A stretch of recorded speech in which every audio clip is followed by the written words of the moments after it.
You ask Tiger to solve.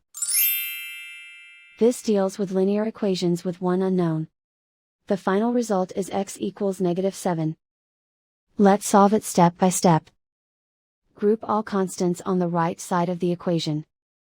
Add 4 to both sides. Simplify the arithmetic.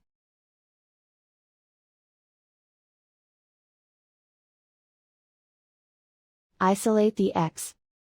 Divide both sides by -2. Cancel out the negatives.